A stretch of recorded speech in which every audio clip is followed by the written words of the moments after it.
Good afternoon, and welcome to the Sunshine Coast Regional District regular board meeting of Thursday, February 24th. And I'd like to acknowledge that we're within the territory of the Shuswap First Nation. So we have an amended agenda in front of us. We've added item 6A, item 9, and replaced 2 pages in the financial plan, pages 47 and 56 in our agenda. Are there any other additions or deletions to the agenda? Seeing none, I'd look for a motion to adopt the amended agenda. Moved and seconded. All in favor? Thank you. Oh, sorry. There's a microphone there. All right. I'd look for a motion to receive all the reports and minutes. Moved, seconded. All in favor? Thank you. And then we'll move on to item number 2, regular board meeting minutes of January 27th, Annex A, pages 1 through 16. Are there any errors or omissions in these minutes?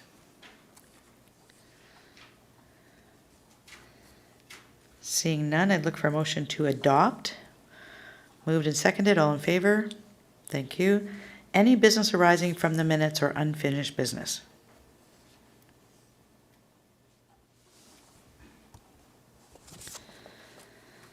Seeing none, we'll move on to item B, Part 3, Annex B, pages 17 through 19, Corporate Administrative Services Committee recommendations, numbers 3 through 6 of January 27th, with recommendations 1 and 2 previously adopted.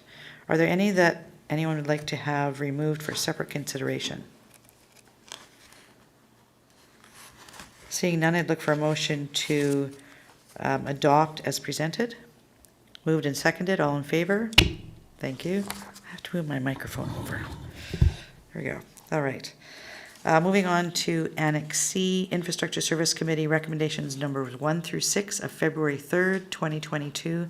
Again, any that directors would like pulled for separate consideration. Seeing none, I'd look for a motion to adopt as presented. Moved and seconded. All in favor? Thank you.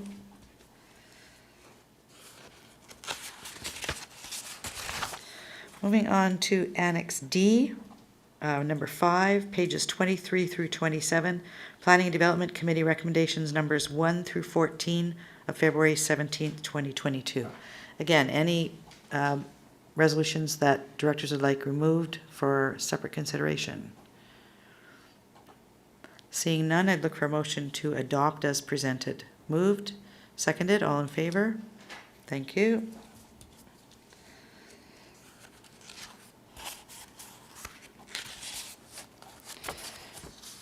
Then moving on to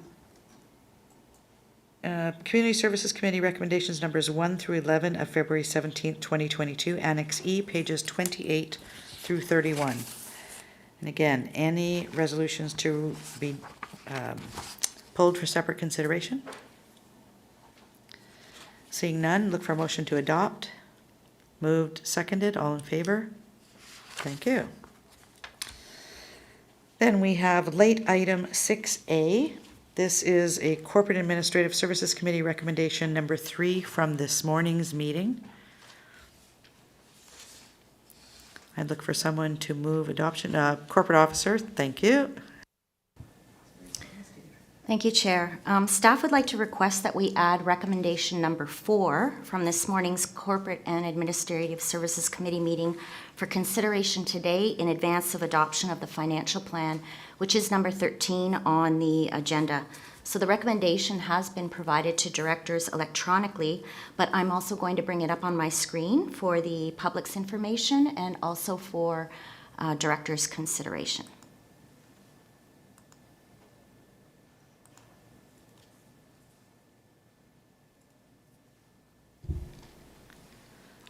So the request would be that in addition to considering recommendation number 3, we also add recommendation 4 as projected into the meeting. Thank you. Directors, any questions or comments on this? And this is because of the change that was made to the Sunshine Coast Emergency Planning deficit amount this morning. That needs to be incorporated into the financial plan that we'll be looking at later on in this agenda. That is correct. Okay. All right, so I would look for a recommendation to approve recommendations 3 and 4 from the Corporate Administrative Services Committee meeting of this morning, February 24th. Moved. Is there a seconder? Stop the screen share. Seconder? Can we stop the screen share as well then, please? Then we can see everybody voting. Thank you. So we've had that moved and seconded. All those in favor? Thank you. Thank you, Corporate Officer. You were waving your hand over there, and we did talk about it beforehand, and I still just about missed you. Thanks. Moving on to number 7. And Annex F, pages 32 and 33. And would you like to speak to this? Thank you. Very briefly, appointments for the Chief and Deputy Chief Election Officer are coming forward today as we're beginning preparation for the upcoming general local election, which is scheduled for Saturday, October 15th, 2022. Thank you. Are there any questions or comments? Seeing none, there are some recommendations on page 32. Comment or question? Director Toth? Thank you. Just a quick question. I think this is the first time I've seen the timeline laid out with the dates. Does the SCRD do anything to promote these dates, or is it all handled by Elections BC? No, we publish statutory ads, and we also do informal advertising and notice to the public. We'll probably be starting fairly soon, just making people aware, do you know there's an election this year? So it'll be ongoing throughout the year. Thank you. I know when it was mentioned that the corporate officers have attended a training on this now, right? I went to Elections BC website, went, oh my goodness, August 30th is when nomination period starts. Coming quick. Director McMahon. I would like to move the recommendations on page 32. And that's been seconded. All those in favor? Thank you. And good luck with those additional duties. Moving on to number 8. He's in the meeting. Yes, he's in the meeting. So this is Annex G, pages 34 and 35. And this is from Alan Whittleton, Chief Building Official, placement of notice on title. Over to you, sir. Thank you, Chair.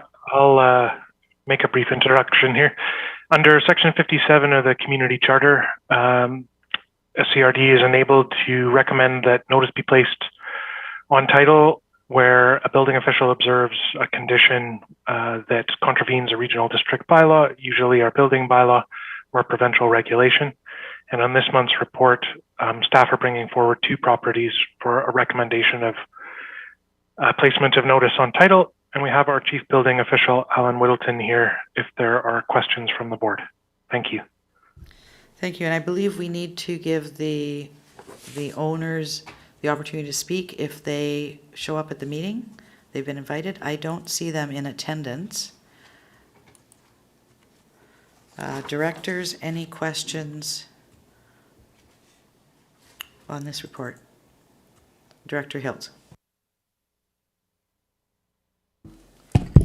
Thanks, Chair. A question on the property H. I just got to get to in the report it mentions it's an unaddressed property, and it as per the civic addressing, properties are supposed to have a civic address. So is that being dealt with in any way aside from the notice on title? 911 addressing for safety aspects of the emergency preparedness or emergency response.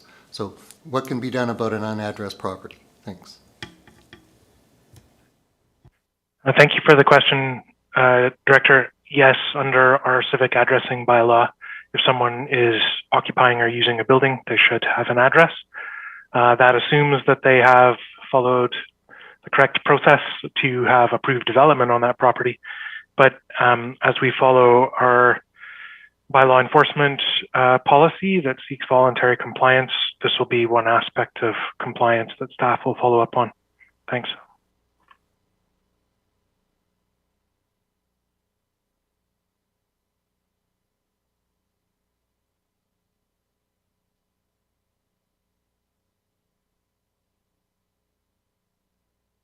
there any other questions or comments from the directors? I notice we have another attendee in the gallery, and I don't know if that's one of the property owners. I'm not sure of the names. Staff could perhaps indicate that.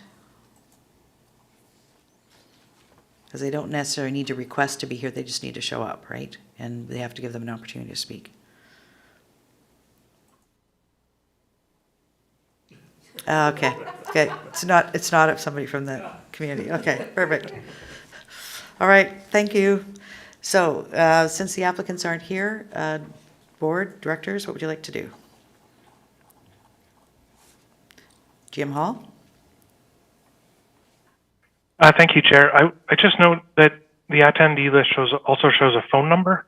So out of an abundance of caution and wanting to ensure good process, you might just invite that person if they are a property owner and wish to speak to raise their hand or... We actually know who that is. It's one of our regular attendees. We're good. We checked that one out beforehand. Thanks. Thank you very much, Chair. Okay. All right, directors? Director Hiltz. Sure, move the recommendations as presented on page 34. And that's been seconded. All those in favor? Thank you. Moving on to the addition of our CAO monthly report. We'll go over to Mr. McKinley. Yes, thank you, Chair, and thank you for your patience in receiving the report late. And apologies to both Christine and Yvette. I was the last person that was in this report, and the duplication of the information at the very beginning of it was my mistake and not theirs. I'm happy to take any questions you may have. Thank you. Directors, any questions for our CAO?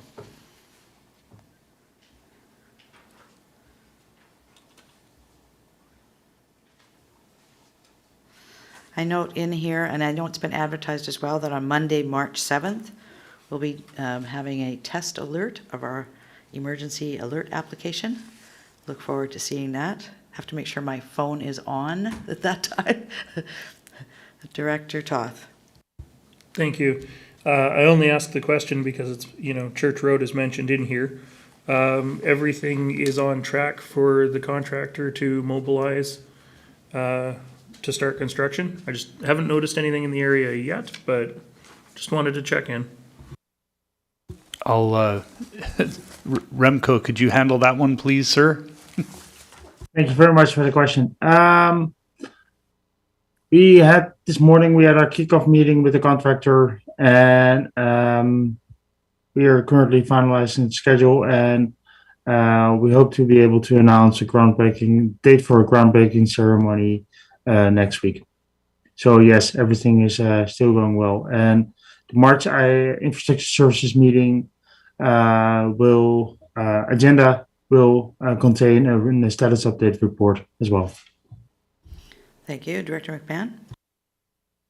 Yes, the Voyant Alert system, I hope we will get occasional updates on that so that we can keep getting taking the message out, to the community, encouraging people to sign up. Perhaps having everybody's phones go off will be a nice little advertisement for the system.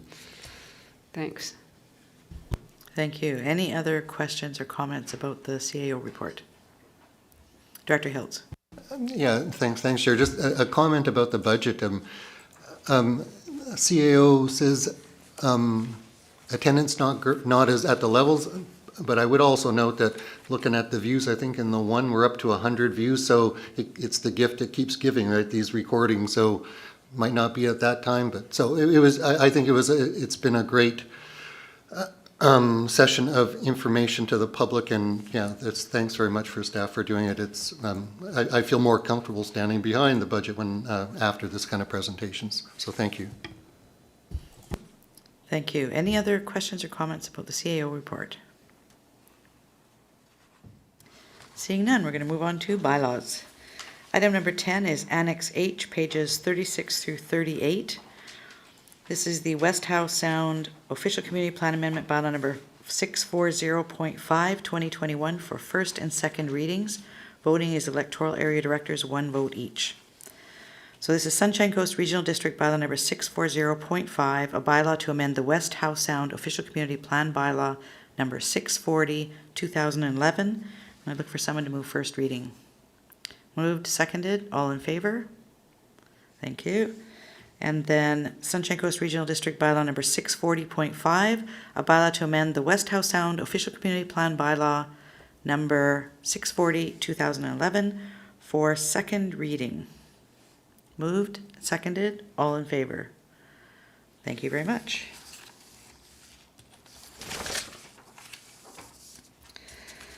Next up, we have Sunshine Coast Regional District Zoning Amendment Bylaw number 310-194, 2021 for first and second reading. This is Annex I, pages 39 through 41.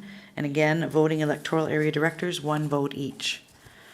So this is Sunshine Coast Regional District Bylaw number 310-194, a bylaw to amend the Sunshine Coast Regional District Zoning Bylaw number 310-1987.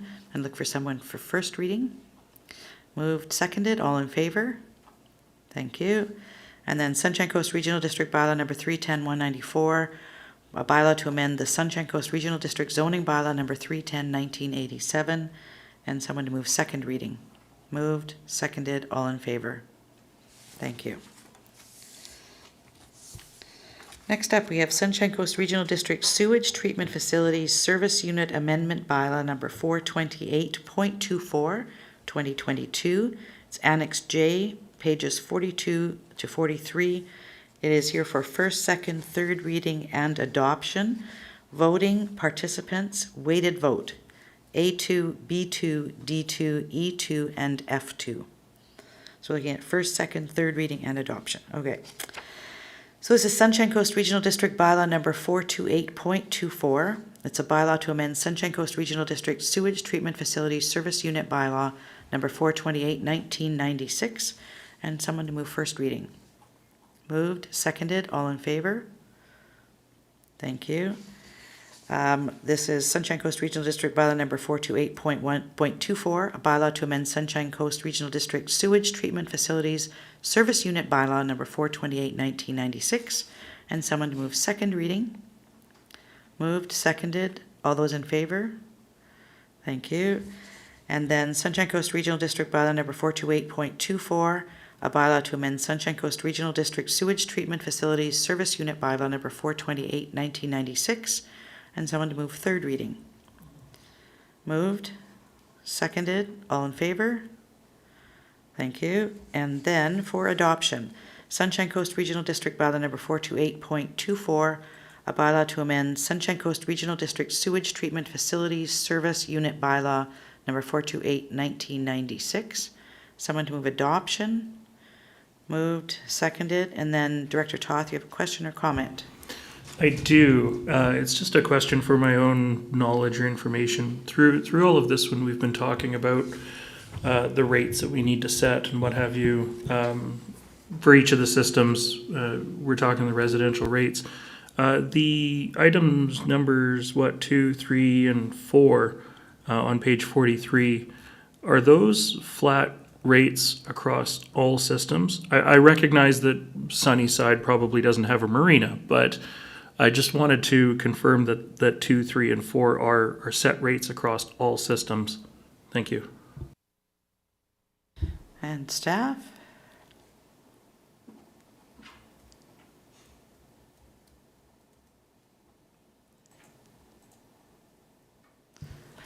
Who would like to address that one? Corporate officer? I just wanted to first ask for clarification. Are you asking about the services within this bylaw 428? Yeah, on page 43 of the agenda Yes. package, it lists all the user charges. And then, the residential charges for Greaves Road, Canoe, Current, et cetera. And then items 2, 3, and 4 are, restaurant, cafeteria, coffee shop, licensed lounge, or pub, X amount. But is that the same amount regardless of which system somebody might open up a coffee shop in? Under this particular service. I would say it is, but I might need clarification from perhaps our CFO or the GM Infrastructure Services if they can add to that. The answer is yes. It does apply, but you are correct in that many of these local service areas don't have that type of, so it's really for ease instead of identifying each and every one. Otherwise, it'd be quite arduous. A lot of detail in there. Thank you. All right, we have a recommendation for adoption on the floor. Any other questions or comments? Again, voting A, B, D, E, and F. All those in favor? Thank you. We are moving on to Annex K. This has got replacement pages 47 and 56. The package is pages 44 through 85. This is here in front of us for first, second, third reading and adoption. This is voting all directors, weighted vote, A2, B2, D2, E2, F2, Seashelt 6, Gibson's 3, SIGD 1. And this is a Sunshine Coast Regional District Bylaw number 735, a bylaw to adopt the 5-year financial plan for the years 2022 through 2026. Ms. Perot. Yes, thank you, Chair. I just wanted to let the directors know, and based on a few comments at Corporate and Administrative Services this morning, I just wanted to let everybody know that as we refined and finalized the financial plan, of course, we had a few items which for the wastewater that needed to be addressed. But in addition to that, we were able to reduce taxation by approximately 126,000 over and above what was quoted as far as the what if scenarios and the final values for round 2. So that has been reflected in this particular financial plan. So things like using offsets for the finance of $70,000, but there was also some other one-time line items that we reduced. For example, in our HR, we saw that there was some operational line items that were no longer required, so we reduced approximately 29,000 out of there, reducing support services as well as through transit and through other services as well. So, of course, if there's any other specifics on other line items, but again, it's been included in there. The changes for today, as well as the additional 4,400 for the Sunshine Coast Emergency Planning, and the rate changes have all been reflected in the financial plan. Thank you. All right. Would someone like to move first reading of the financial plan? Moved and seconded. All in favor? Any opposed? Would you like that recorded? Yes, please. Thank you. All right. Sunshine Coast Regional District Bylaw number 735, a bylaw to adopt the 5-year financial plan for the years 2022 through 2026. And I'd look for someone to move second reading. Moved, seconded. All those in favor? Thank you. And any opposed? Again? All right. And for third reading, Sunshine Coast Regional District Bylaw number 735, a bylaw to adopt the 5-year financial plan for the years 2022 through 2026. I'd look for someone to move third reading.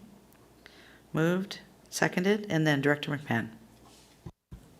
Yeah, as we know, the SCRD is only a portion of the property tax bill that we receive in the rural areas. The other portions, including the school tax and the provincial taxes. Do we ever get a heads up from those other organizations about what increases they may be contemplating?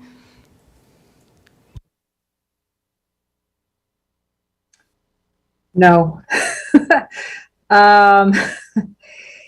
They just approved their budget, as everybody well knows. So that will then inform things like the rural tax portion, as well as the police tax is the other large portion. So school tax, rural tax, as well as the police tax. So also those minor taxing jurisdictions like MFA and BC assessment. So no, we don't. And that then gets released sometime in around April or May, and it's included in there. So I think that is something that, as part of the Regional District Forum, through the Government Finance Officers Association, could be mentioned through the RD Forum as perhaps a process improvement through to the ministries we've definitely all commented on that because it is kind of interesting. We aren't our own taxing jurisdiction, so we really don't have any control on that. But again, it is something from a communication standpoint for the jurisdiction that a lot of people are very interested in. So who sets the police tax and the rural tax? And is it a public process? I would have to get back to you. Director Pratt, did you have some information around that? Oops, sorry, have to unmute myself. Those, because those are all part of the provincial tax process, including the school tax, they do have the provincial budget process that they go through. So that's our opportunity for feedback there, either as a government anytime that they open up for comments from the public or from local government on the provincial taxation process or provincial budget. That's our opportunity to provide feedback, or the public's opportunity to provide feedback, because my understanding is all those other taxes are set provincially, not by any local jurisdiction. Thank you. Director Hiltz. Thanks, Chair. I would be interested if Director Toth would had words about his opposition. Just like to hear them. Just finished typing them up. Oh, thank you.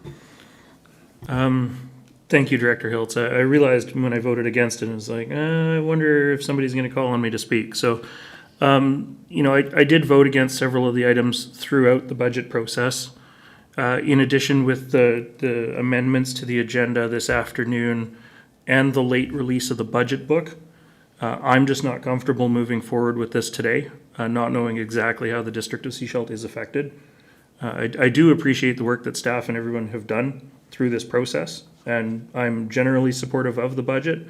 I'm just not ready to move forward with it today, and we're not up against the deadline, so I don't see a reason to move it forward today. Thanks. Thank you. All right, we have the third reading on the floor. I'd look for voting on that. All those in favor? And any opposed?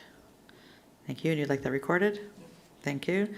So we're looking for adoption of the Sunshine Coast Regional District Bylaw number 735, a bylaw to adopt the 5-year financial plan for the years 2022 through 2026. Someone move adoption. Moved? Seconded? All right. Before we go to actually vote on this, I want to thank staff for all the work that you've done. I know for us as directors at the table, we spend a number of days with you. We, go through reports with you, but there's a lot of work that you do behind the scenes, and there's many months of work that you put in to pull this document together, and in a format that I think we actually understand now after being here for a few years at this table.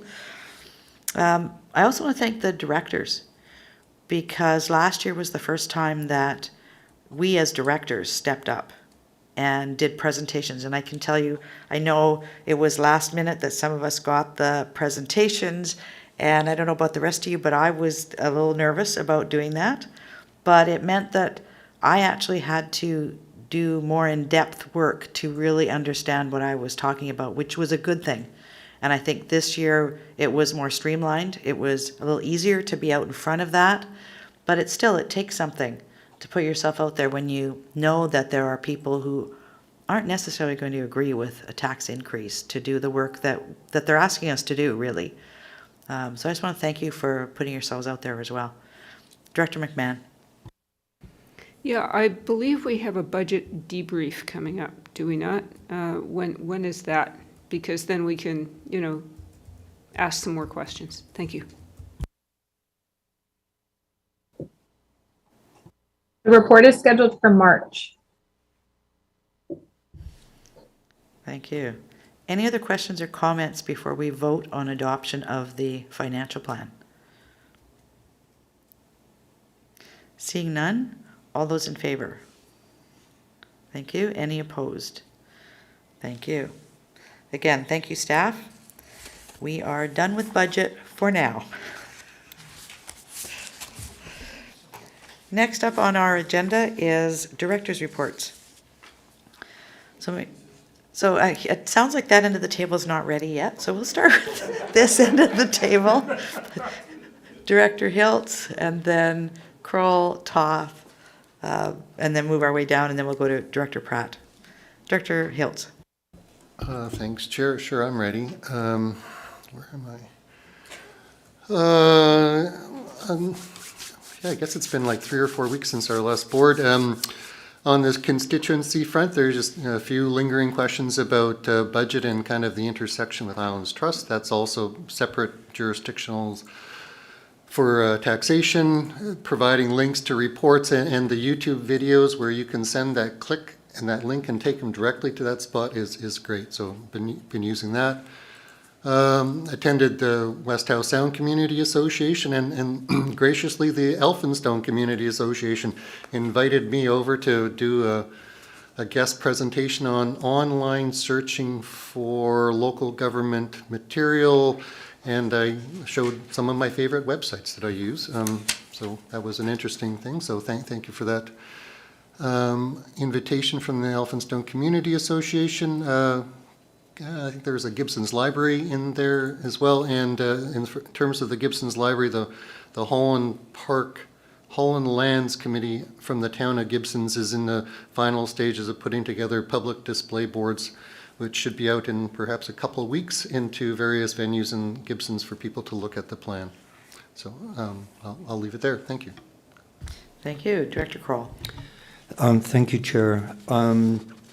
A couple of things. This whole budget process, the town of Gibsons is going through it, as the district of Sechelt, and it's also, it's fascinating because, you know, the attendance at the meetings where we discuss budget, you know, hopefully people are watching online, but we're going to be doing public information sessions for people. And last year, because of Zoom, they were very well attended.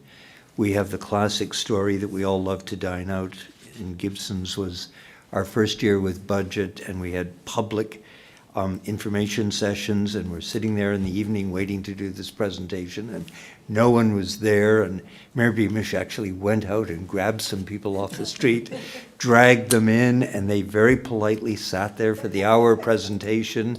And then when he said, "Have you got any questions?" and they said, "Not really, we don't live here, we live in Ontario." So they very politely came in and watched this staff presentation. And they did have coffee and cookies, and they enjoyed the view from our council chambers. So it wasn't a total loss, but so it's really important that the public engage before it turns into the orchestra of scorched cats when the tax notice comes out. Something that we're really happy to share is the TV show Still Standing is going to be doing an episode in Gibsons in April. And we are trying to, you know, share as much as possible. So it isn't just Gibsons. There are some interesting facets of the lower end of the Sunshine Coast that affect everyone, not just people who are fortunate enough to have a mailing address of VON, 1VO. So that's going to be ongoing. We've submitted to them about 40 some odd pages of talking points. We don't have ultimate say to what they actually decide they're going to do, but it's a fairly popular show, and it's going to be some hopefully good exposure to the Sunshine Coast. The Sontag Marine Center the other evening did Stories of Czech Whelp, which was just an overview of the traditional lands of the Squamish Nation and the harbor, and just how the area's changed in the last few hundred years. And then the other thing we've done, and I'll just mention it here, in our budget process, we've decided to donate money to hospice. We've made it a budget line based on basically $1 a head right now, which at least as a step in the direction. The Hospice Society performs a huge function on the coast, and it's been severely, impacted with not only COVID, but the opioid crisis, and we're living with an aging demographic, and sadly, people aren't taught in school how to deal with death. So, in the role they play and the fact that up until now they've been struggling, having to operate on grants and private donations, we felt that they really needed to have to know that they're in a position that, at the beginning of their year, they've got some funds in place. So we're also reaching out to the regional district and the District of Sechelt to perhaps follow suit. And we're also asking that that municipalities reach out to their health units and advocate for hospice funding from a provincial source rather than just being reliant on the local health services. So that's about it from the town of Gibsons. Thank you. Director Toth. Thank you, Chair. I had a couple of notes prepared about my council-related activities, but I'm not going to talk about them today. Instead, I need to use my voice here to say a few words about the invasion of the Ukraine by Russia that has happened overnight and is ongoing still. As someone who has half my heritage originating in the Ukraine and still have family members there, I find these latest efforts at empire building by the Russian Federation to be very disturbing. In 2014, Russia annexed Crimea, and the world stood by and said, "That's terrible. Please don't do it again." Well, they've done it again. An independent sovereign nation has been attacked and invaded by another nation. The Ukrainian president issued an 8-minute address directed towards the Russian people, knowing full well that they may never see it. This invasion is the work of one man and his senior leadership team. The Ukraine has spent the last 30 years learning how to be a free country, how to be independent, rebuilding their culture and their society after being oppressed by the Soviet Empire. Up to 7 million Ukrainians died fighting in the Second World War. They're not afraid of a fight. They weren't then and they're still not. I would never ask the SCRD to get involved in issues that are outside our wheelhouse, writing letters, things like that. But as a private citizen, I will be reaching out to MP Weiler to encourage the Government of Canada to participate in whatever way that we can to support the Ukrainian people. So that's all I have to say today. Thank you. Thank you. Director McMahon. Well, that's a hard act to follow. I was going to say that it's been 4 weeks since my last confession, but that's kind of how it feels here. I have been attending a lot of climate caucus meetings for rural and small communities. We have started a BC caucus, which Director Kroll is also in. And that allows us to tackle some provincial issues, obviously, because in general with issues, we try to stay general so that it's applicable across Canada. So I attend the meetings of the Rural and Small Communities Group, and retrofits, have been looking into the retrofits programs. And I've just in the last few weeks attended a number of seminars on on-demand transit systems that's been very interesting. There's a lot of experiments going on across Canada in rural and small communities for different ways of delivering transit, because as we know, the urban model doesn't work very well in rural contexts. And all of the solutions that I've seen so far have been quite different from each other, because all the communities are different, geographically different, sociologically different, whatever, different weather, different challenges. So I'm very interested in that, and looking forward, by the way, to the transit workshop that we're going to get pretty soon. I get to go on the local government show with the mayors and the chief, which is lots of fun. I've been attending various public hearings in my spare time just to keep my hand in. Went to a track lecture on cycling infrastructure. Had a number of meetings with constituents on different issues. We have, a number of difficult issues in Area E, such as stormwater. Went to the Scredo meeting, which I was going to report back on and didn't bring my notes. I apologize. Had an orientation yesterday to ICE-T, Island and Coastal Economic Trust. And I'm doing my regional district course. It kicks off on Sunday. Lots of registrants, which is great, and some really interesting guest speakers coming from regional districts all over the province, and then the Deputy Mayor of Sackville, New Brunswick, to talk about the fact that New Brunswick is completely revamping their local government structure all the way across the province. It's a sweeping provincial bill. It's amalgamating a bunch of smaller municipalities and creating something called rural districts that sound somewhat familiar to us. So I'm looking forward to some really interesting conversations about local government with lots of folks. And yeah, that's about it for me. Thanks. Thank you. Director Ties. Yes, thank you. And I would like to say thank you to Aidan Buckley, who showed up at our official Community Plan Committee meeting a couple weeks ago.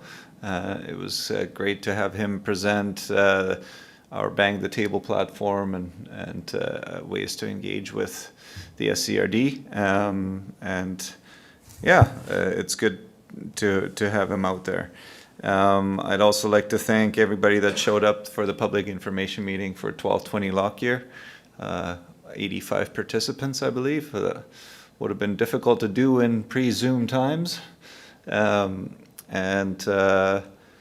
than that, I think there's not that much to report. So that's it for me. Thank you. Thank you. Director Lee. Thank you. Yeah, I got my report already now.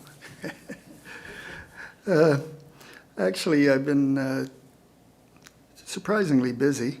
I've been attending a couple of the local association meetings. The Rotary had a planning session that I attended, and the Residents Association did as well. And I was very pleased to find that their focus is on how to help our community. That's their main concern, is the local community. And I find that refreshing. I did attend the public hearing, and I found it quite entertaining.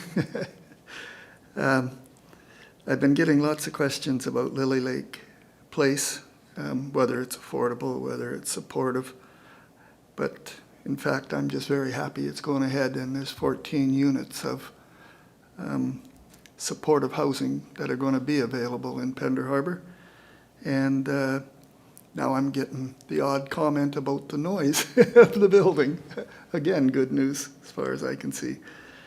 I was up in Egmont and talking to a couple of the public groups there, and they're proposing to extend their water main down, Maple Road down towards Wilderness Lodge. And they're serious. They've hired an engineer to get the costs, and the SCRD has been working quite closely with them, which I really appreciate. And also they're looking to build a couple of public trails as well, which I hope they can get done. Again, they're looking for support from the SCRD on how to make the trails so that when they build them, they're legal. So, which is good. Good to do it that way, I think. The Pender Harbor Living Heritage had a meeting recently, and they've decided that they're going to go ahead with April tools this year. So it will be the end of April. That's always a lot of fun watching them build, but it's more fun watching them race and generally sink.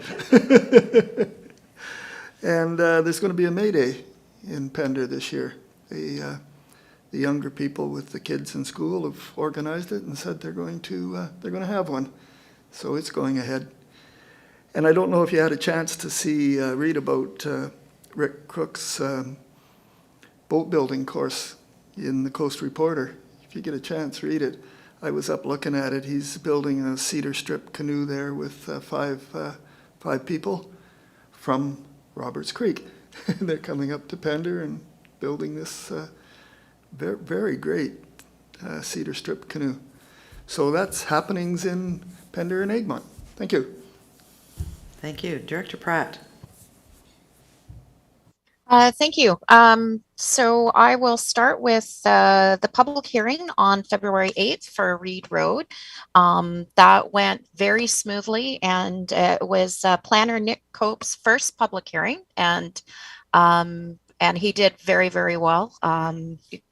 And he was also very well supported by staff. And that was, I think, the fastest public hearing I've ever been at. Donna, what did we clock it at? Probably about 12 minutes, I think. It was really, I even waited to call it to order just to make sure we didn't have other people coming in. But it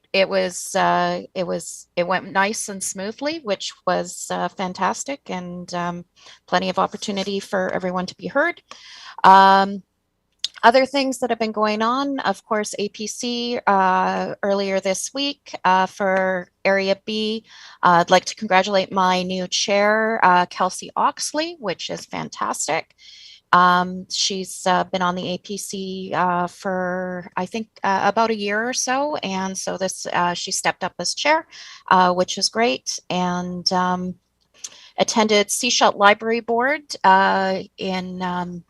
for Director Lee due to conflict. I took care of that for him, and it's always great to hear from the Seashell Library Board and the great things that they're doing there.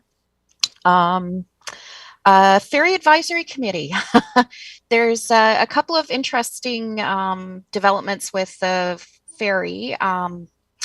We had a meeting with BC Ferries earlier at the end of January. Director Kroll may remember exactly what date, but I think it was the end of January, beginning of February, regarding the L run. So that's the run where the one ferry goes from Nanaimo, Horseshoe Bay, and then over to Langdale. So, and it does that a couple of times a day. And due to staffing challenges at BC Ferries, they've had to suspend that service for a bit and change the scheduling a little bit, which I'm sure everybody has heard about. And that was supposed to only be for a month. However, they've realized that they've had to extend that period. So it's been extended for about another month. So it's just something to be aware of. The Ferry Advisory Committee found out about the same time as the public did that it was being extended for a month. So if you hear any feedback, please make sure you send it my way. We're trying to get another meeting with our counterparts at BC Ferries to just make sure that we're kept in the loop on these items so we can help advise as well as let the community know. Something that's coming up tonight, Quartet is having their meeting, and I think I spoke about this last month. And I don't know, it feels like it's the ongoing saga for one of the regional directors up there, and I would just. Director Toth was kind enough to share the Zoom link the web link for the meeting, and I would encourage us to just make sure that we're aware of what's going on and what can happen in when we can't be collaborative and work together at a regional or at a municipal government level. I think I said more than enough last time on that. Other than that, I think that's where I will end any comments I have. Thank you. Director Kroll. Thank you, Chair. Just with what Director Pratt was saying with respect to the extension of this L-run suspension, the one sailing that it really does impact, that affects a lot of people, is the 530 out of Horseshoe Bay, which is every commuter's favorite boat. And the L-run was the one thing that sort of ensured that you knew it was in all likelihood going to be on time, and it's caused a huge inconvenience to the commuter group. So to use my favorite phrase, I think we're probably going to have another orchestra of scorched cats.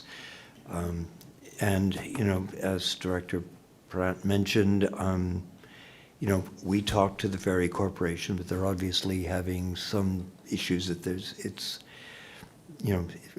when it was originally presented to us, it was COVID staffing relations, but, if there are comments, the advisory board really needs to be advised, and I'm sure people are writing to BC Ferries directly with their, views on the change. So I just wanted to home in on that sailing because it is the one that is really impacted. Thank you. Director Pratt?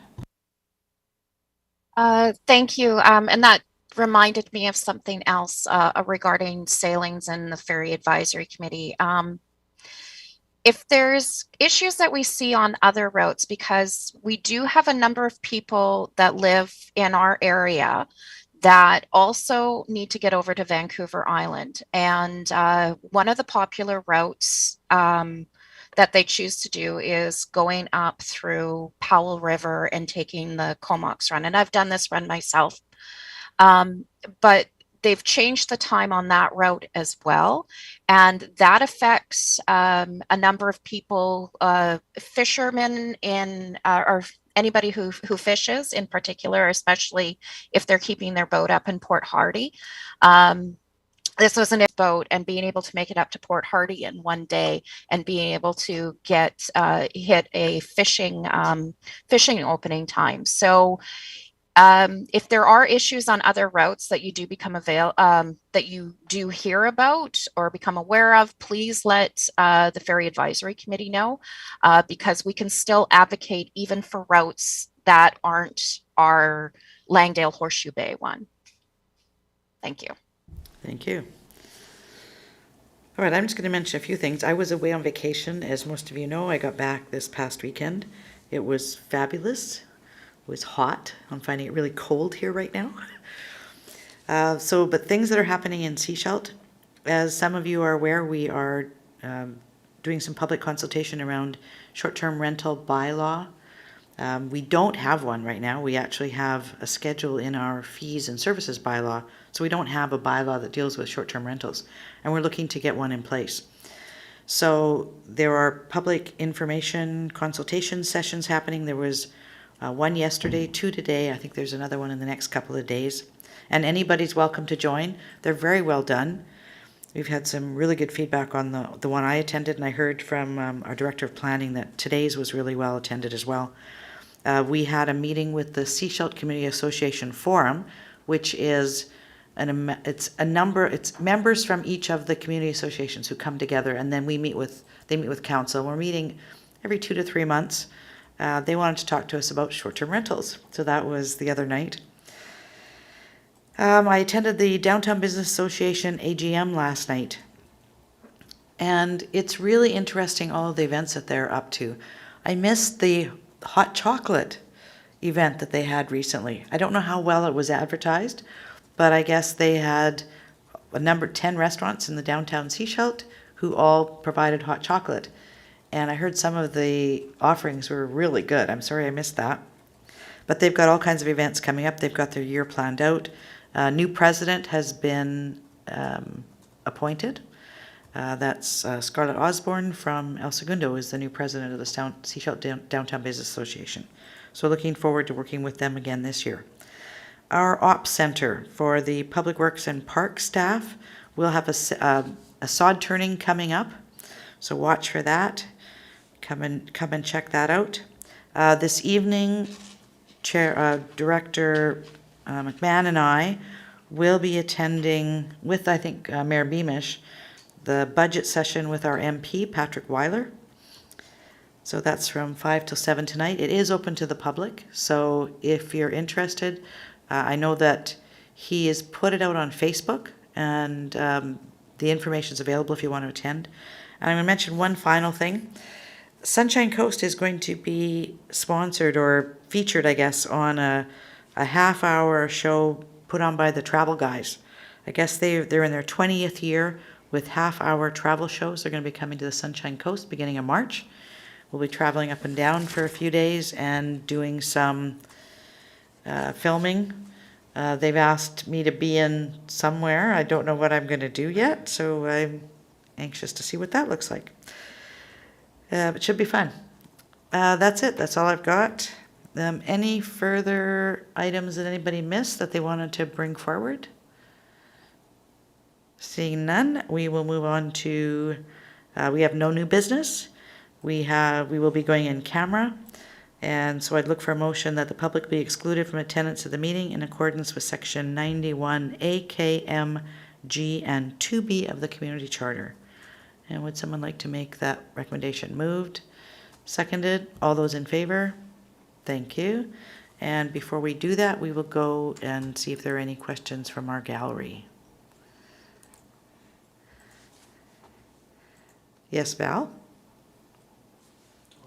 Donna, sorry, Donna, wrong one. Donna? You just have to unmute yourself. I gotta be, is it *6 on a phone?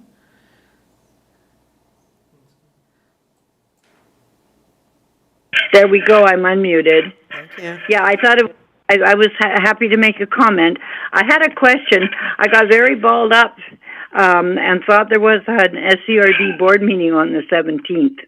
And struggled for quite some time to be allowed in and kept getting kicked out. And still I realized that I was trying to get into a committee meeting, I guess. But anyway, I was wanting to say that I've missed even hearing your voices, and I'm delighted to be getting back to meetings and hearing what you all have to say. It's a little difficult sometimes when I don't have the agenda, but I'm grateful when directors ask questions, because those questions tell me what the bylaw was saying. I mean, I have to kind of figure it out for myself. In any case, I'm really enjoying it. Just want you to know I'm grateful that you're still hanging in there, and there's so much going on. I can't believe how much is going on, and it's sure worth every minute of every effort you put in. I'm telling you, you're going to have an important effect on your community. So just keep working away, all of you, staff and board and etc. Thanks. Thank you. All right, are there any others? All right, so we are going to go in camera. So Donna, we're going to have to ask you to hang up your phone. Yep. Thank you. See you next time. And do we have everybody else in the meeting that we need in the meeting? We do? Okay, so we can ask IT to lock the webinar, and we will change up the signs on the doors.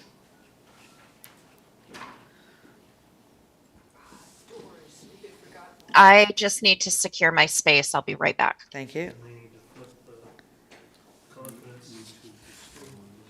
Yes.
Perfect.